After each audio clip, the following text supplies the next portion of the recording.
first part, I just wanted to tell you a little bit about what Photovoice is, so that you have some context for the work that you're going to see. So this project, these assignments in my classes emerged out of an initiative that was a teaching collective initiative that we sort of got together in the fall and talked about. We wanted to know if we were doing enough to sort of create inclusive environments within our classrooms. This is a conversation amongst a lot of us faculty. Many of you are here. And someone suggested, Beverly actually suggested the idea of Photovoice because she'd seen it in operation other places. And so we looked into Photovoice, and then several of us, Eduardo and I and Amy, and there might have been a few other people who decided to create some Photovoice assignments in our classes this spring. And so what you're seeing today is the hard work of two groups of students who are going to share their work with you today. But let me tell you just a tiny bit about Photovoice. It's a participatory action research method. So it's designed for really two things. It's designed for participants in the research whose lives you want to know about, for them to have a role in the decision-making process in the research. So them to have sort of an agentive role in the research. And it's also designed for social change. So the idea is whatever we find out in this research, we take action on that information. So it's designed to access voices that we often don't hear, or that often aren't heard in lots of questions on which people are making decisions. So there's a few, the process, I'll just say a really quick version of it because I want most of the time to go to the students. But the basic process is that students or participants take photos that speak to a particular question. Then they discuss those photos and what they see there, and then create narrative captions for those photos. And then sort of decide on like what are the themes that are emerging here. And in this process, we always talk about what are the assets we see here and what are the issues. And the issues are sort of like things that we want to change, and the assets are things that we are going to use to support that change. And then what do we want to do with that? So that's the part where we are now. Both groups of students have created these Photovoice presentations for you. And I want to let them go ahead and show you what they have.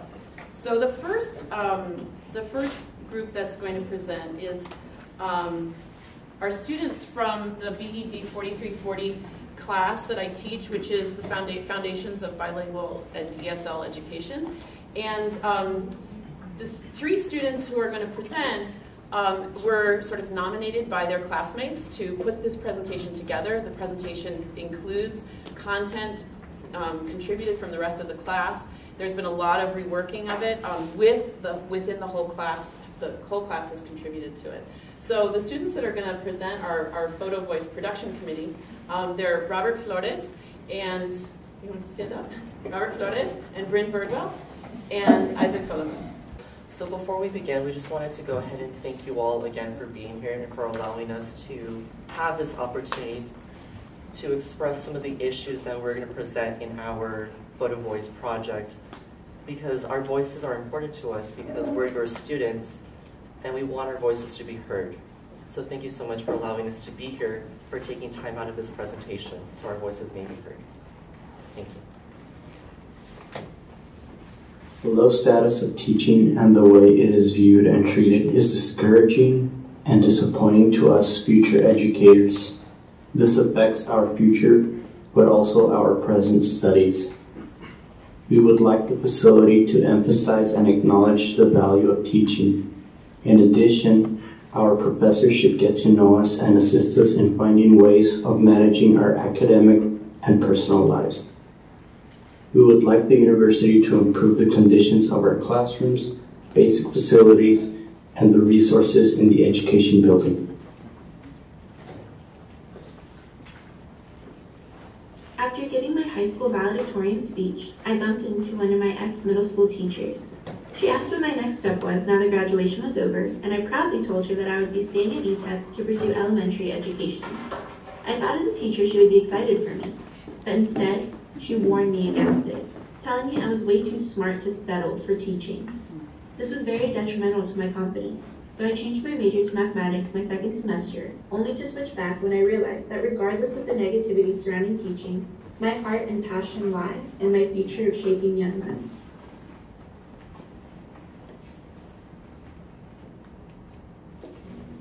When we decided to become teachers, we got questions from our family and friends as to why we would choose this as a career.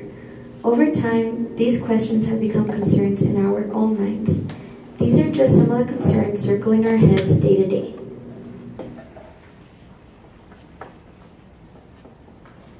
International bridge between the US and Mexico border. Crossing through frontiers is part of my everyday life as a student. Investing many time and effort, standing in a long line each day to go to school, and confronting to discouraging comments from the border protection officers when they ask me what I am studying, who view the education career as worthless based on their own negative experiences. I cross the border 3 times a week after the border patrol officer discovers I'm heading off to UTEP and that I'm studying education. Each officer has their unique way to make comments like it's not worth it, teachers don't get paid well, and you may have to move elsewhere to be successful. These are all discouraging words. And here, you can see the line at the bridge I crossed to come to school. People don't realize the struggle students go through every day.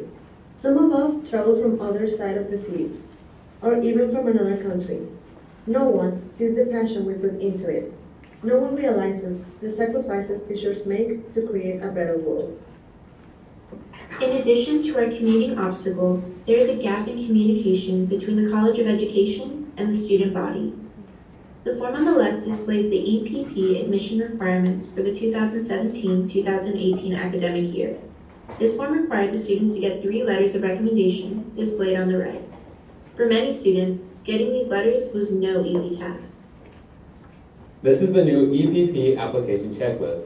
The reason this is a problem is because they recently changed the requirements with little to no notification to students that this was happening. It is extremely frustrating that the work previously turned in doesn't count anymore, and that they change these requirements so close to senior year. These abrupt changes are made to ensure that we are prepared to be adequate educators in our future schools. However, we are not prepared. We lack the resources we need to do our best in public schools.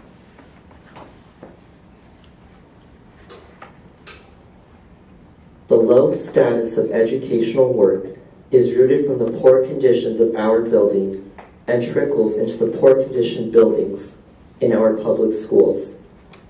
As teachers, we are expected to change with the paradigm of our students. Funding needs to become available so our teaching may also be reflected in the innovation of resources our students have.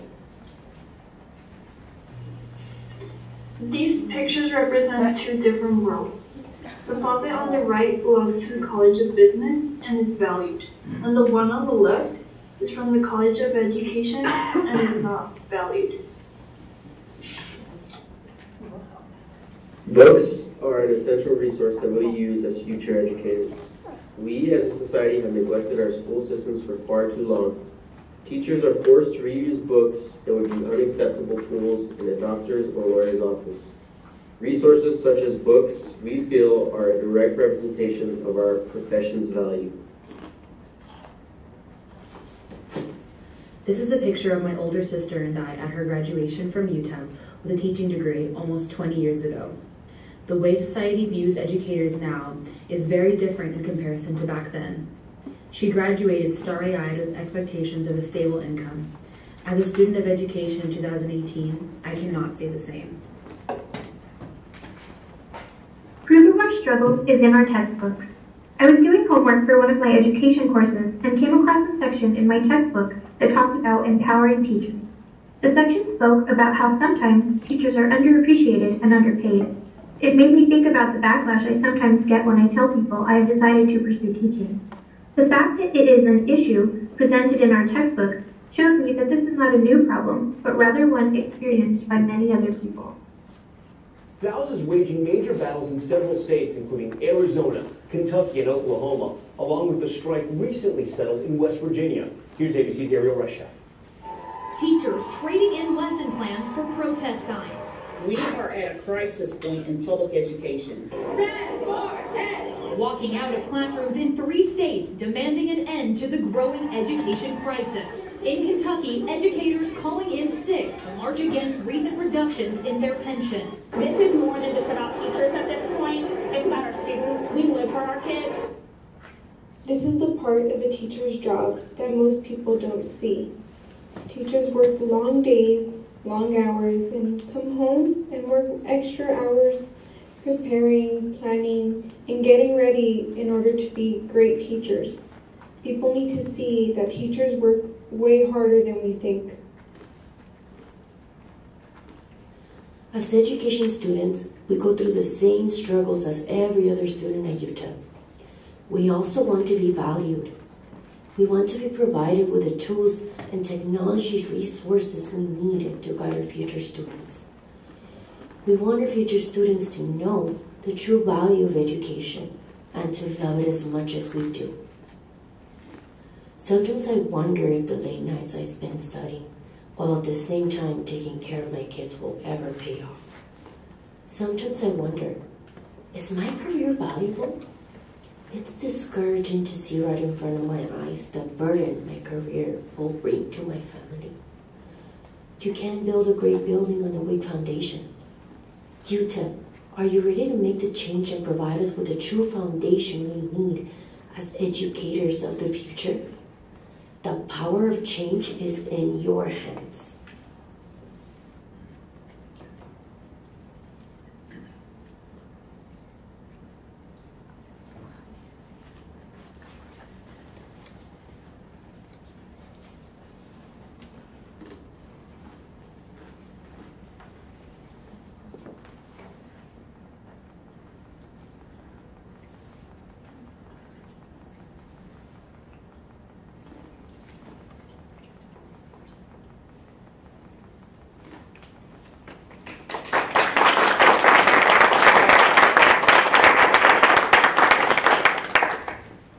Before we begin our question and answer portion of our presentation, we would first like to inform you all the reason why we formatted our presentation the way we did.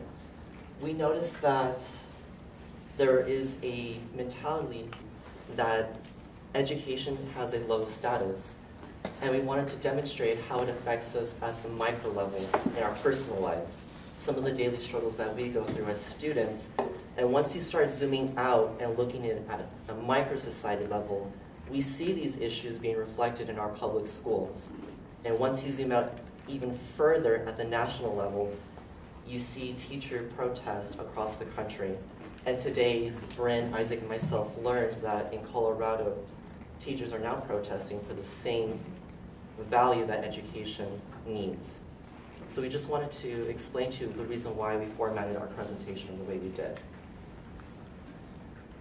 We would now like to give you all 3 minutes in your small group tables to discuss some of the issues that we presented in our Photovoice presentation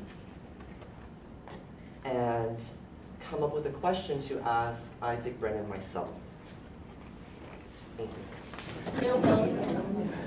All right, if you could please end your discussion.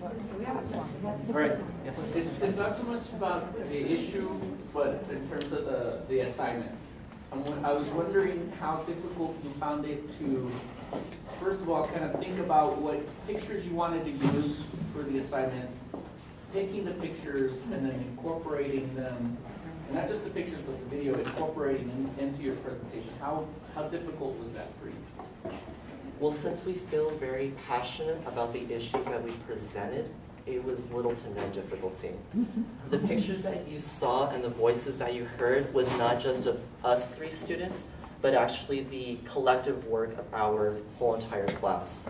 And so I think at most we had at first a little bit of an issue about what was the narrative that we were trying to portray. What was it that we wanted you all to understand?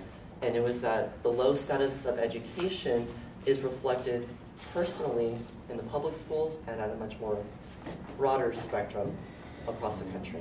And so, did most of you have kind of like the technical know-how to put how to embed, for example, a video into the PowerPoint presentation? You knew that already, or was that an issue for any of you all at all? Well, the video actually came later. So when we first initially started this at the beginning of the semester, Dr. Mortimer, gave us simple instructions on how to narrate our slides and how to put the timer on it. And then as the semester progressed and we continued to narrow down our pictures, narrow down our focus to one particular theme, that's when it came to the Photovoice committee for us to kind of put it together, and then we put in the video ourselves, and that was just prior knowledge. Without any kind of technical assistance from an instructor or anybody else, you could do it on your own? Okay. Yes. The reason I asked the question is some of my students who, because you're all our undergrad, right? Yes. Who are grad students are claiming they're having those kinds of issues. So that's why I asked the question. I mean, we didn't go in knowing how to format all this. We didn't know how to, put in audio into the slides. We didn't know how to, do this. Yeah, we learned that as we went. Okay. We learned that from trial and error. We worked at it. We got together. Over a period of time, we had to make a lot of changes. So this is not raw. This is what we came up with at the end. Right. Thank you.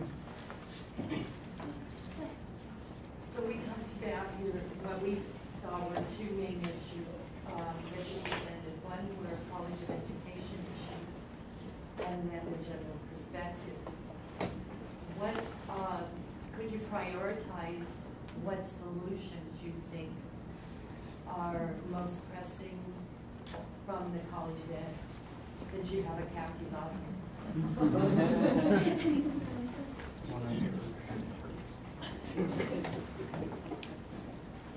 So we understand that this issue can be seen at multiple levels, and the issues that are most pressing from the College of Ed would maybe the lack of communication to get into the teaching program, the requirements to get into the teaching program, and also the basic facilities that are present in our building. For example, the bathrooms. I don't know if you've gone into the student bathrooms, but not all the faucets work. And if they work, it's only cold water. So the basic, or the more pressing issues would be to address the lack of communication and also the facilities. Yes. Yeah, and if you look at the College of Engineering and go into their building, you'll see where the money's going, right? Yes.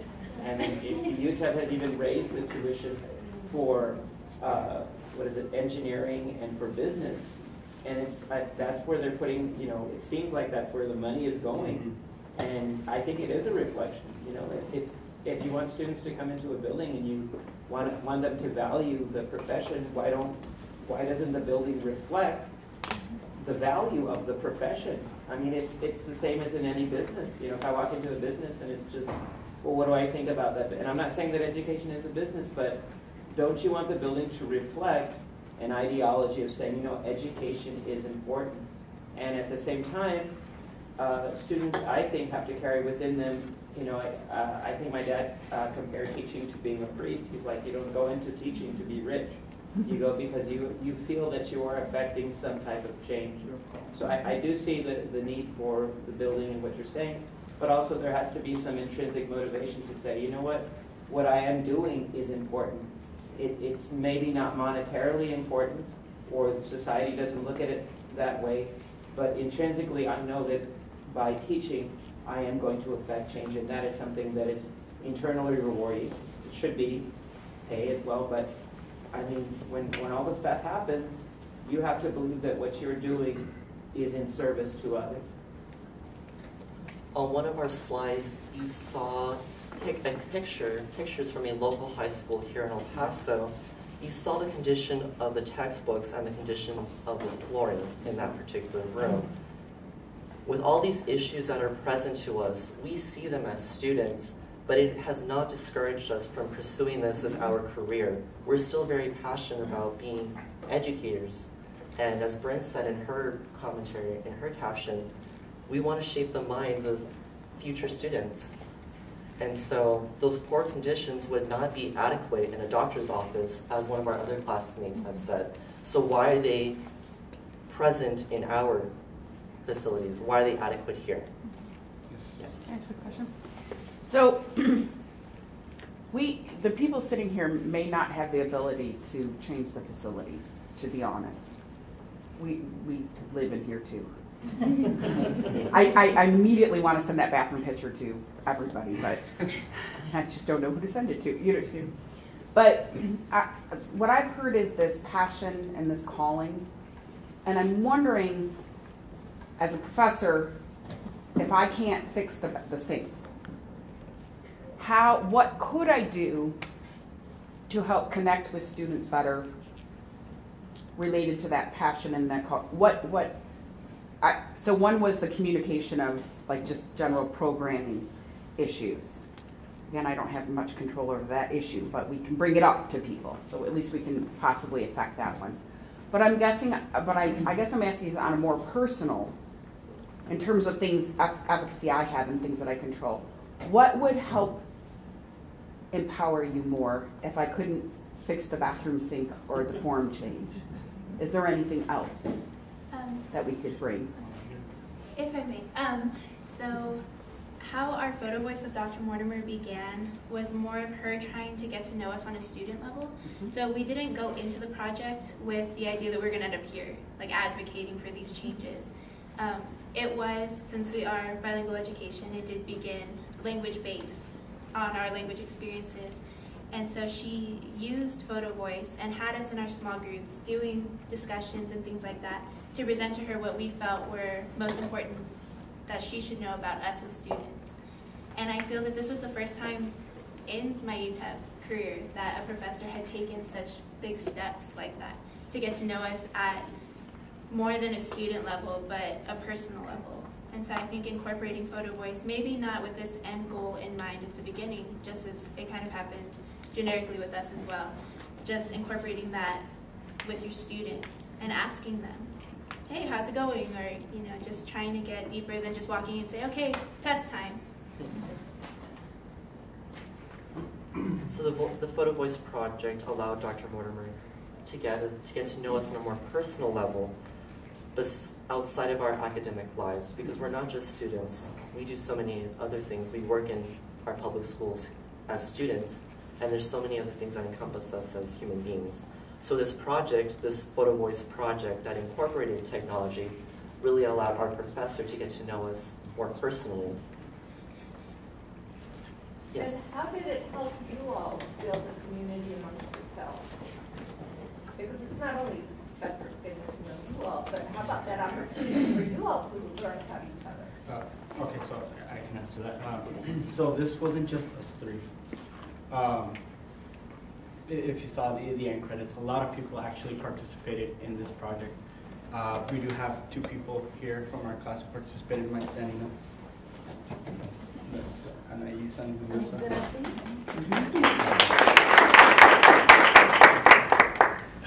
I guess the project really helped us, have this community where we're advocating for these sort of changes. What if we could collaborate, work together to change the issues here, address them here?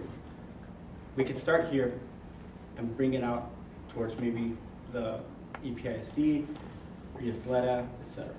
So we're in a small group, but I believe that we can grow, and we get bigger, our voices get louder, and they get heard. So yeah, this really brought us together.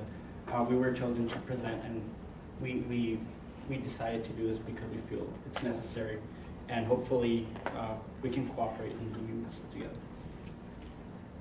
The project allowed us to work within a small group of our peers, but then as we started growing in the assignment, we also learned about other peers that were in other groups, and some of these correlating things emerged from this project.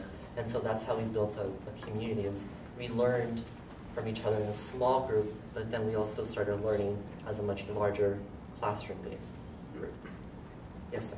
What did you learn about your teacher, your instructor, and how did that change and develop for you and perhaps her? It's a joint question, I suppose. Well, to begin, for me, seeing how passionate Dr. Mortimer was about us and about getting to know us really kind of made it a safe environment for us to kind of step out of our shells and to start talking about it like this. So she talked to us. I never felt like she was lecturing at all when she was presenting the material. It was always like a discussion. It was always us just talking about things that were, that we read, that we were discussing that day. There was a lot of small group communication, but then she would bring it out into the larger group. And I think because of Photovoice and how well we got to know each other, it made it a lot more comfortable for everyone to speak out. Because I noticed in some of my other education classes, everyone was kind of timid and didn't know when to interject. But here, everyone was like fighting for a chance to talk. Everyone was actively participating. And maybe I could answer that too, and since we just have about a minute. So across the semester, I would think, it really would sort of be just. I have asked them to reflect on themselves so much and share so much of their own lives within the class. It really would be fair and appropriate if I am also sharing in the same way. And we haven't had as much of that, although our most recent class session was on Wednesday. And what I've been conscious of in their the themes that they brought out, or they've sort of centered on towards as the process went on, was that I didn't want to send them away after week 15 with a sense that there are these large issues that we don't have control over. I didn't want anyone, I wanted them to feel like there was value in addressing these issues openly and acknowledging these issues and the discouragement and our experiences of those things, and also have something that keeps them motivated and inspired, right? And so that's been something very much on my mind, definitely for the last several weeks. And one of the students said, I've been thinking about this. I'm not sure I want to be a teacher, and which is, that's devastating to hear, but very honest. And I appreciated that. And she said, I've been asking people in my life, why did you go into teaching? She's sort of doing research, right? Like I'm trying to make this decision. I need some more input. People in her life who are teachers, why did you go into teaching? Where is your inspiration? And she said, Dr. Mortimer, why did you go into teaching? And so this is a question that I said to them, I want to get this right. I've been thinking about it for a while, and let me answer that. Let me answer that next week. So what I'm planning to do is to provide an answer like that. And my intention is to do a presentation like this in answering that question next week. They don't know that, they just heard that for the first time. But this was my idea yesterday morning at 7 a.m. But so hopefully that will come to fruition. But in the spirit of sharing when things are not ready to be, they're not finished products. Yeah. So because I want to allow enough time for the other group as well, if we could, thank you so much for sharing this.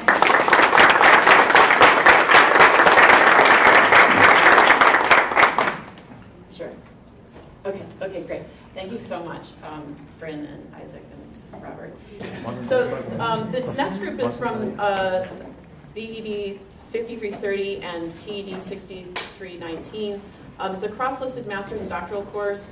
It's a small group, 7 students, and the topic was language policy and education. And again, these students were nominated and chosen to represent the group. Hello and good afternoon. I'm May Pearl, or a lot of you may know me as Pearl. Good afternoon, everybody. My name is Myrna Avalos. Hey, everybody. My name is Michael Martin. And, okay, so we've been having a couple of technical difficulties, so it's not as awesome as theirs. Also, the introduction and the credits is not really showing up. So we'll just tell you this was a collective, project with our class. There was other people involved, including us. And you'll hear the narrations from everyone.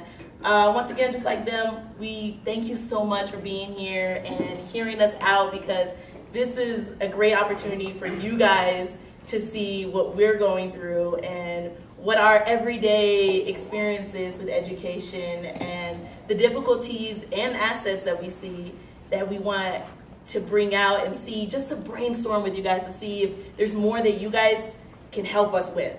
So we're gonna bring up some themes and And I just wanted to add a little bit to that. So we kind of want you guys to have rolling around in your back of the head the UTEP Edge initiative. A lot of the themes that we have that we kind of came up with were themes of diversity, and how the University of Texas at El Paso, we're very focused, and we do fabulously diversity as far as bilingualism and multiculturalism, but we feel there may be some areas of opportunity where we could represent other forms of diversity even better, and just really be able to help, in particular, our LGBT population, students with varying levels of ability, stuff like that. And it's something that I feel that we don't hear as much about in class. And I think I've become a very aware citizen with the bilingual issues and the multicultural issues, but just kind of have that rolling around in your head while we start our presentation.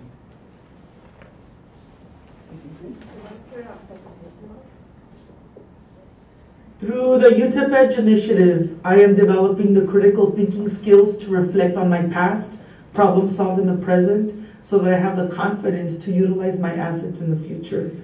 My bilingual and bicultural assets empower me as a student. Professors, question, how are you empowering your students with the UTEP Edge initiative? Many times our degree plans can tell us what to take, and the required classes and recommended classes are usually English or bilingual dominated when it comes to education. However, we don't really see a lot of gender expression, sign language, mental health or sexuality opportunities for us to take in teaching our future classrooms. Hegemony is an issue that I have related to in this course, as it has allowed for me to consider the political forces that either restrict or impact stakeholders in education, which ultimately impacts the students that we serve. Through understanding the power that we have as educators to enact agency and shift policy, students will be directly affected by policies that are changed, that take individual learning abilities into consideration, to create flourishing learning environments that develop social and all academic aspects. This slide shows that even when you might be considered to be different by some people, that in the right settings with the right people, you can always feel included and you can always feel loved. All educators are very diverse in their own way, and we have different personal experiences and life experiences that can help us connect with one another and learn from each other while becoming future teachers. However, there aren't many opportunities in which we can talk to each other about our classes that we've taken if we're not the same major. Why do we expect our visitors to speak English? In visits to national monuments, historical places, or universities, visitors are lost in translation. Interesting points are missed and the experience is not complete. We should have access to bilingual guides during tours to explain the points of interest in other languages. Do we offer these here at UTEP? This slide shows a chalking from the Day of Silence. The Day of Silence is a day where LGBT people and their allies vow to remain silent for the day in order to bring forth attention to issues of LGBT bullying and LGBT erasure. Queer political bathroom initiatives have brought up gender bender issues in the state of Texas. This political ploy is another way of dehumanizing the LGBTQ community. Queer border voices need to be heard. We need to introduce queer leaders and advocates to our youth so that they are empowered and strive to succeed in any community. UTEP professors, do you discuss homophobia in your classrooms? As educators, we are taught the laws and the standards that we are supposed to teach for Texas. However, many times we as future educators do not know the agency we have and the ability we have to stick up for our students and to create lessons that aren't exactly by the book, but most beneficial for our students in the future. How can we prepare future teachers to have empathy toward diverse learners while maintaining rigorous standards and modeling this expectation? In my current role as a professional development consultant, I too am also charged with this huge responsibility. How can we learn to maneuver the policies and practices that intersect each day for both public and private schools, charter school teachers, and administrators and directors? For myself, by recognizing my positionality and the intersections that I have that have helped shape me as an educator, I can attempt to create an inclusive environment for my adult learners that reflects my intersectionalities of identifying with all of the attributes that make me myself. My preparation as a teacher here at UTEP has helped me to develop many skills and has given me many tools to use in the classroom with my students. I know that I still have many things to learn, but sometimes the complexity of the reality that I face in the classroom every day is overwhelming and makes me question myself. Every day, thousands of people cross the border of Juarez El Paso to visit family or friends, acquire goods, go to work, or receive an education. Some even decide to make El Paso their home and form part of our rich cultural diversity. When we travel to other countries, do we speak their language? This slide represents the isolation that a language learner can feel when they're in an environment unfamiliar with them, when a language is being spoken all the time, that they don't understand everything and they kind of feel like a little bit left out. This picture represents, well, in this course of language policy, I learned that it is very important, the discourse, the power of discourse that Foucault talked about, and in the language that we use to talk about education and how we think about education is very important. And as educators, I think it's very important that we take, that we do reflect on the importance of using language that is inclusive of the diversity of students that come through this department, and as well that even in the physical sense of, or in talking about how our education department should look like, just in that very discourse, to talk about it in terms of being an open space that reflects the openness and democracy of education. And so even talking about it and conceptualizing it in the language is very important. So why can't we talk about this education department having open spaces instead of closed spaces, restricted? So even just talking about the very structure of a building, it's important that we realize the power of those words and the changes that we can make in talking about, describing what the environment that educators would like to have that would resonate their needs and goals. How do I become an advocate for my students and for the kind of education that they deserve? How can I participate in the decisions that affect the content of my instruction? How can I be an influence for an ideological shift in education? Am I really prepared to do that?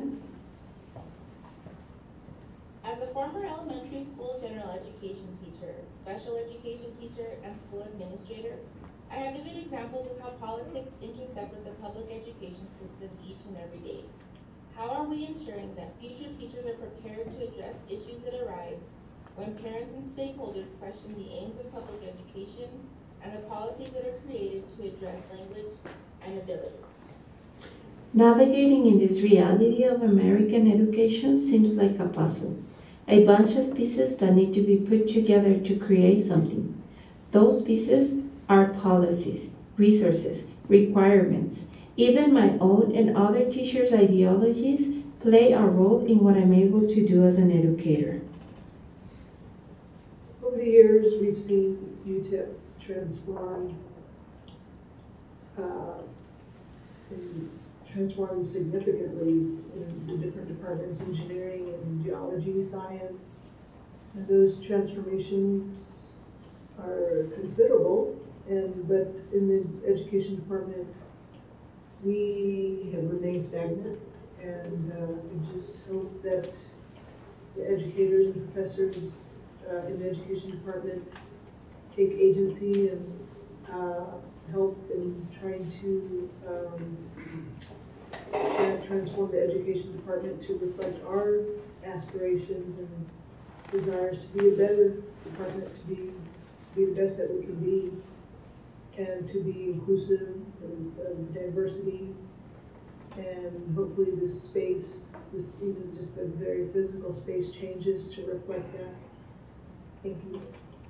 Classrooms should foster educational ecologies of social cultural spaces in which students and teachers are proactive in fostering linguistic and cultural learning environments. We as students have historical perspectives and historical stories to tell. I live in between two worlds. They exist within the elements of Spanish and English, between the Mexican and the American. UTEP professors, how will you create safe spaces for dialogue and debate so that students are not afraid to voice their thoughts and their opinions about the past, the present, and the future? I enjoy sunsets, and maybe you like sunrises. We are all different, our culture, heritage, language, and ideology. Things we like and dislike, and that is fine. We are all here for different reasons, but with the same goal: to learn how to educate diverse students while making them feel respected and valued.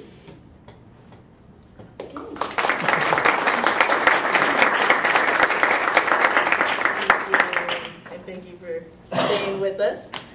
Now for about 3 minutes, like they did, we want you guys to think about, actually I'm going to tell you guys because that will be like more focused. We're going to give you 3 questions, then I'm going to point at tables and be like, focus on this one, focus on this one.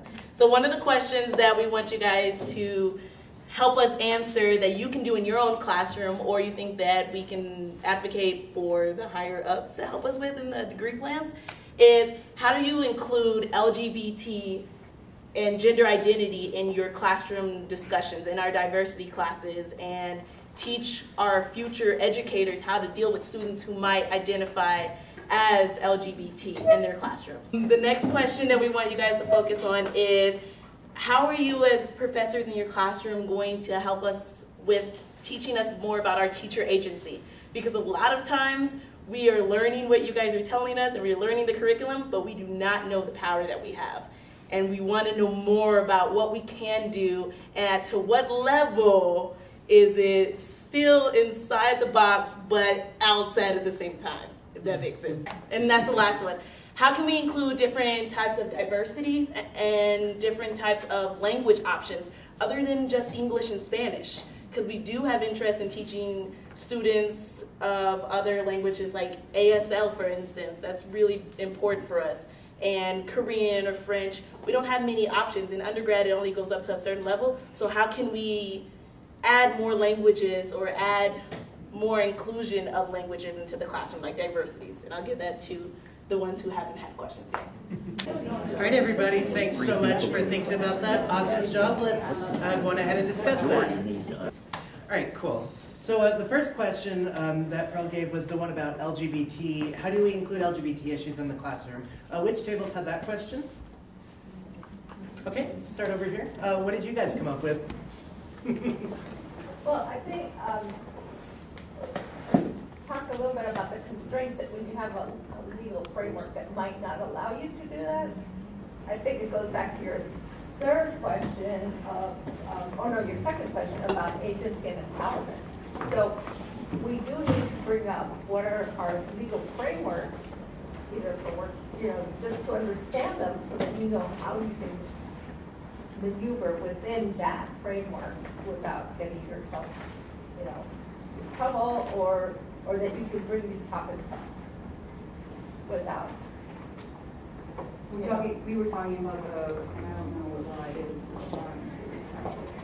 and teaches health and sexuality and discussing homosexuality in a positive way, right? And so it's not to say that there aren't ways to enter, but thinking about how to understand these laws with our students, and thinking about how to enter a context where that is a reality, right? And thinking also about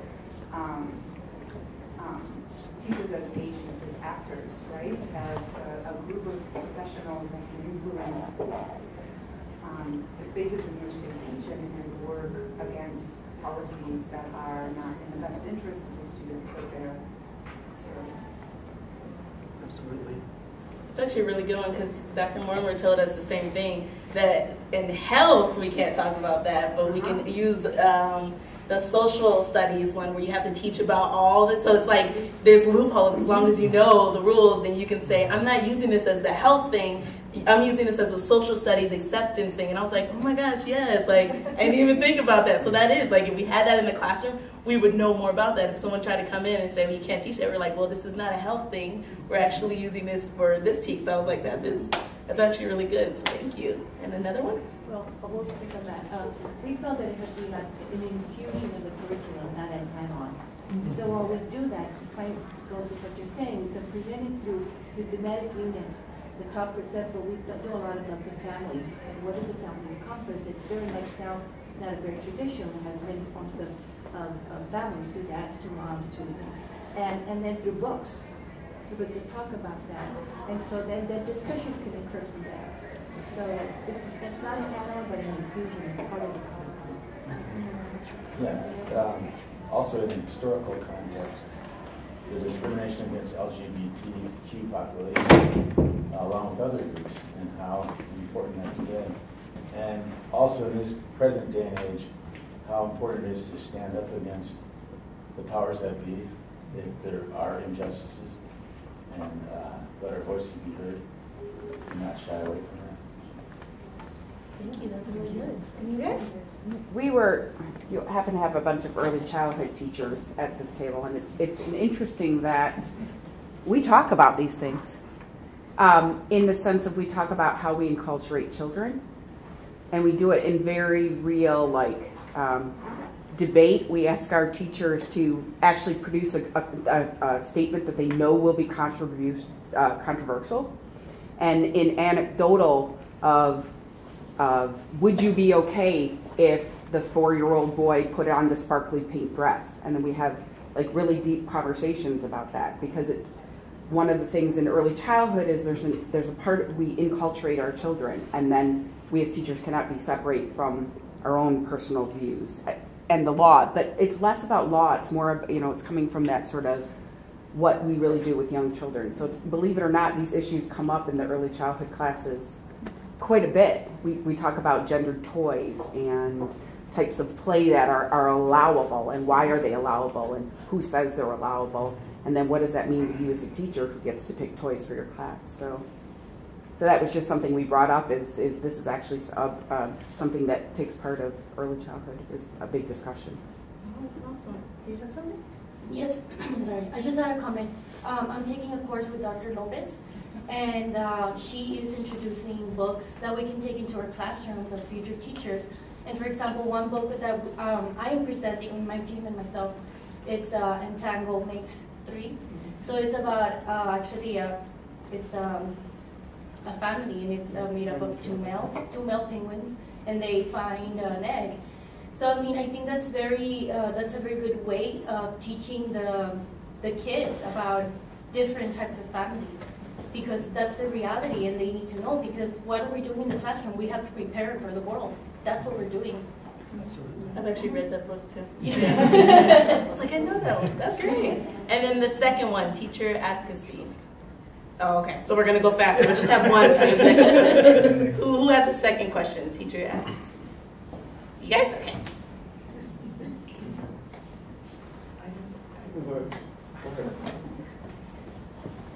I think that what we discussed is that as teachers, we need to model that thinking outside the box and allow you what the first group, we kept referencing the first group a lot, that safe environment to think beyond the traditional form of teaching and to spread your wings and try it and give you that confidence so that once you are in a school setting, you have the confidence to say in a group of teachers that have been teaching for 40 years or whatever, I don't know, that, you know, I would like to try it this way, is it okay?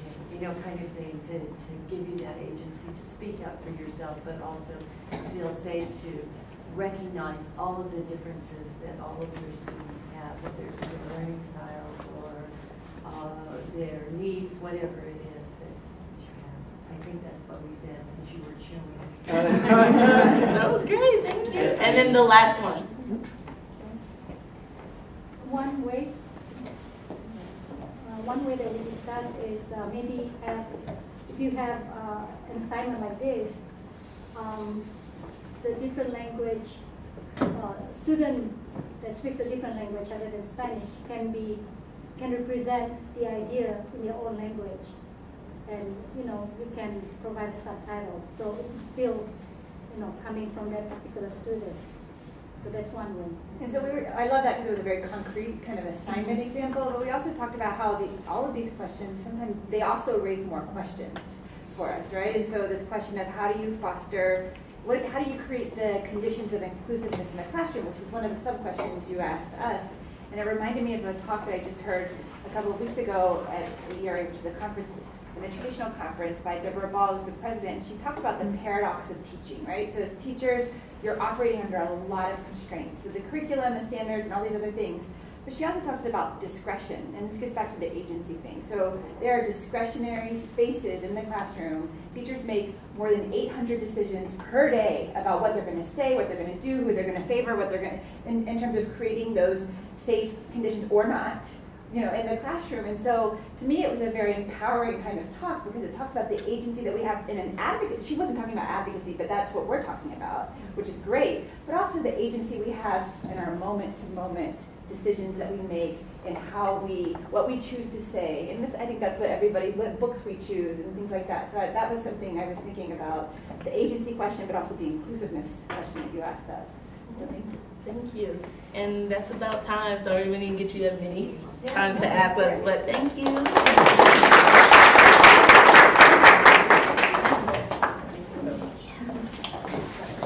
Thanks so much, everybody, for engaging in this discussion and listening.